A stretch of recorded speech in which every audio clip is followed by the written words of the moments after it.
Okay, guys, this is my Smith & Wesson 500 Magnum, and I am a large wheel gun enthusiast. So basically, to my understanding, Taurus came out with a 454 Raging Bull, and then Taurus and Smith & Wesson basically got in a pissing match, and Smith & Wesson came out with a 500 Magnum, and then nobody saw any need to go any larger than that. It's comparable to a 4570 rifle round. Um, Lots and lots of horsepower right here.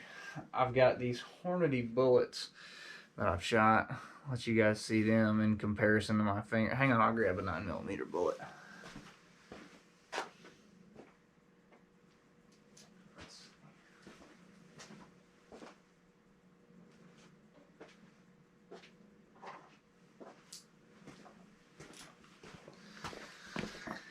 Okay, so just to give you guys a ballpark idea, this is the 500 Magnum.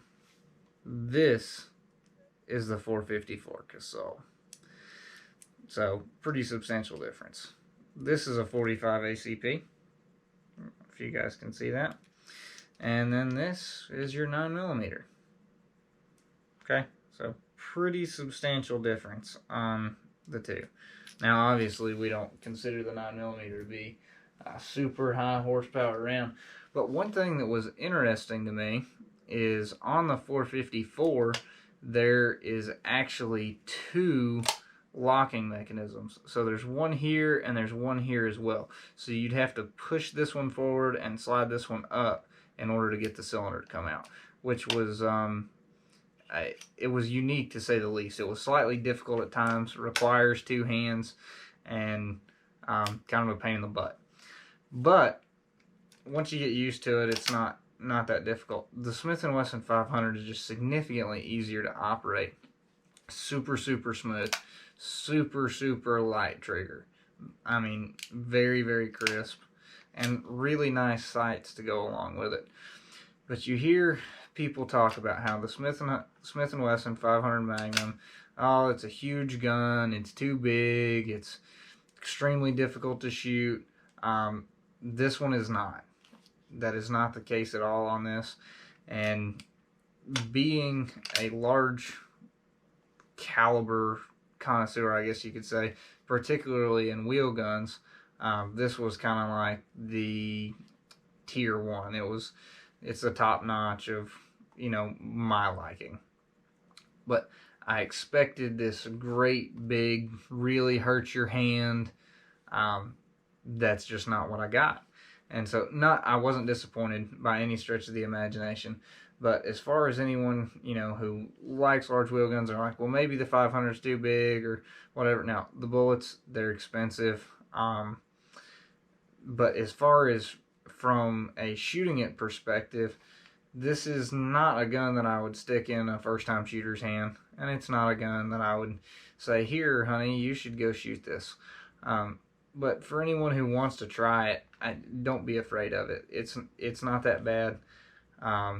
It's actually not bad at all. It's quite a pleasure to shoot. And so that was something that I wanted to go over with you guys and say, hey, check it out. If you're entertaining the idea of buying one and you're scared of, oh, is it going to be too big or whatever. Now, it is gawky. It's heavy. I'm not sure what this gun comes in at as far as weight goes, but it's large and it's heavy and it packs a punch, but that is what this gun is designed for. It's designed to be large and heavy, and if it was really light, then it would probably be miserable to shoot, but this is not miserable to shoot by any stretch of the imagination. Super accurate too. I was shooting it, I don't know, probably about 80 yards. Shot some steel with it just for the sake of doing, and it'll reach out there, and it's just as accurate at 80 as it is at 20, as long as you can hold it still enough. But I'd have no problem taking this gun out and trying to harvest a deer or any other game where it's legal. Always check your local laws and regulations, and it varies from state to state on what you can and can't do. But super good gun, super powerful. a ton of fun to shoot, and recoil is not that bad. So once you shoot one of these, you can pick up a 9mm and drill it. You don't think twice about it. It's all in your head. So hope you guys enjoyed, and let me know what you think.